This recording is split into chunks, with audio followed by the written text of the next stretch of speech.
Bonjour, je m'appelle Philippe Silberzan, bienvenue dans mon podcast « Survivre et prospérer dans un monde de surprises ».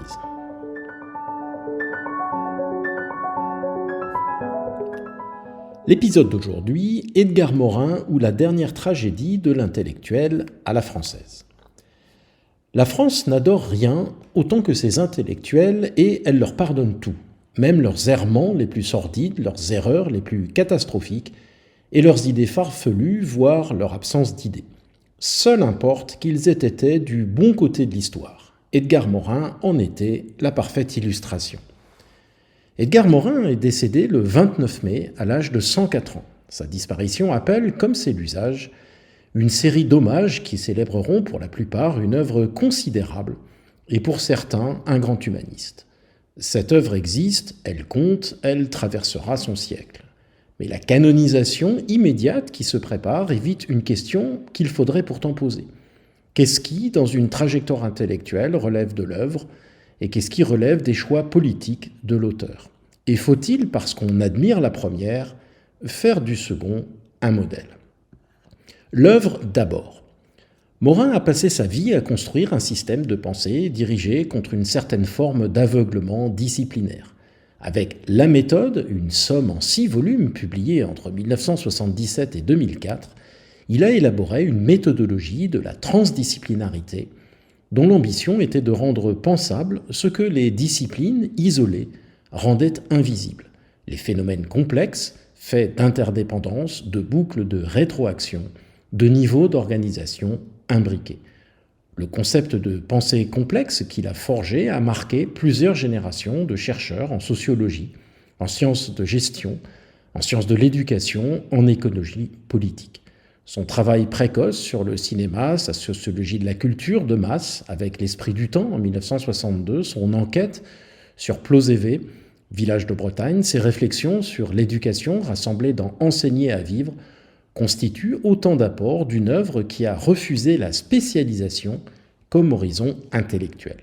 Pour qui travaille sur les phénomènes systémiques, sur la complexité du monde et son incertitude, Morin reste une référence importante. Pourtant, son œuvre souffre d'un défaut fondamental tant elle est traversée par une forme de paradoxe qu'on pourrait sans doute résumer par le dicton qui trop embrasse mal étreint. L'ambition presque sans limite, on parle de la méthode, donne en pratique, une fois dépassé l'encyclopédisme, le feu d'artifice des concepts et la virtuosité des articulations, et pour celui qui a réussi à aller jusqu'au bout, et je n'en suis pas, des résultats finalement assez vagues et certainement difficiles à traduire de façon concrète. Je me souviens avoir entendu, je ne sais plus par qui, que le contenu des milliers de pages de son œuvre pouvait se résumer ainsi: tout est dans tout et réciproquement. En effet, à tel point que parler pour ne rien dire finira par devenir sa marque de fabrique. Mais la vacuité de l'œuvre n'est pas la seule raison de tempérer l'enthousiasme pour l'artiste, car il y a un autre versant que l'on tait généralement dans les hommages, qui est celui de la politique et de la morale. Résistant à partir de 1942, il reste néanmoins 10 années au Parti communiste français, au plus fort de l'époque stalinienne. Et s'il quitte celui-ci, ce n'est pas parce qu'il en démissionne, mais parce qu'il en est exclu. Mais le timing est bon. S'ensuit un long compagnonnage avec le tiers-mondisme et ses idéalisations de Cuba, puis d'autres régimes autoritaires, conduites au nom de la lutte anti-impérialiste. La tribune de 2002, publiée dans Le Monde sur la situation israélo-palestinienne, dont les formulations sur, je cite, le peuple élu, devenu, je cite encore, race supérieure, emprunté à un registre qu'un homme de sa formation aurait dû reconnaître et écarter. 2 livres coécrits en 2014 puis 2017 avec son ami Tariq Ramadan, une défense publique de celui-ci à un moment où ses agissements étaient documentés de longue date, jusqu'au tweet ignoble du 28 juillet 2018 où il écrit, je cite, « A-t-il violé 3 femmes ou ont-elles violé 3 fois la vérité ?» Enfin, les analyses du conflit ukrainien construites sur la recherche d'une forme de symétrie entre l'agresseur russe et l'agressé, naufrage d'une pensée où l'argument de complexité finit par servir à exonérer le premier. À chaque époque, le même mouvement.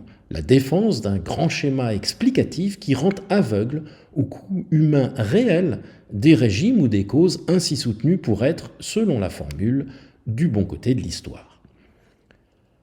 On objectera, là encore selon la formule, qu'il faut séparer l'œuvre des engagements de l'homme. Cette séparation est d'autant plus une tartufferie que l'homme se prétendait moraliste et qu'on entreprend d'en faire un modèle.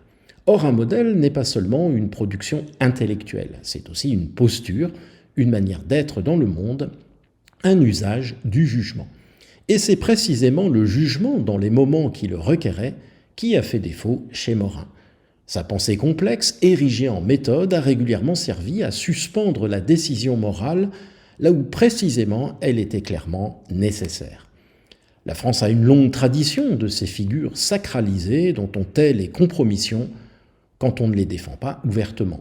Sartre devant l'URSS stalinienne, puis la Chine maoïste et la Cuba castriste, Aragon, stalinien indéfectible jusqu'à sa mort, Romain Rolland et Henri Barbusse, courtisans assumés de Staline dans les années 30, Simone de Beauvoir saluant la Chine de Mao avec des larmes dans les yeux, Foucault enthousiasmé par la révolution iranienne de Khomeini en 78-79, Régis Debray auprès, lui aussi, de Castro et du Che, Alain Badiou, défenseur durable de la révolution culturelle chinoise et un temps des Khmers rouges, Jean Genet auprès de la fraction armée rouge et des Fédéines, et dans l'autre camp, Drieux-La Rochelle, Brasillac, Rebattet et Céline pour les régimes fascistes et le nazisme, le panthéon de l'intelligentsia française. Et à l'inverse, un peu seul dans son coin, un Aron à peine toléré qui, lui, ne fit jamais de compromis. À chaque fois, on a confondu la sophistication de la pensée avec la justesse du jugement, alors que c'est la seconde qui compte. C'est cette confusion, davantage que tel ou tel engagement particulier, qui pose problème. L'œuvre de Morin reste, bien sûr, mais l'homme qui en est l'auteur ne peut pas servir de modèle. Et c'est précisément parce que l'un ne va pas sans l'autre que tout bilan posthume doit être fait avec mesure. À ceux qui déclarent qu'il était, je cite, le dernier intellectuel à la française, difficile de ne pas avoir envie de répondre « Eh bien, tant mieux ». Merci de votre attention. Vous pouvez retrouver cet épisode sur les principales plateformes de podcast. N'hésitez pas à vous abonner pour être informé des prochains épisodes. À bientôt.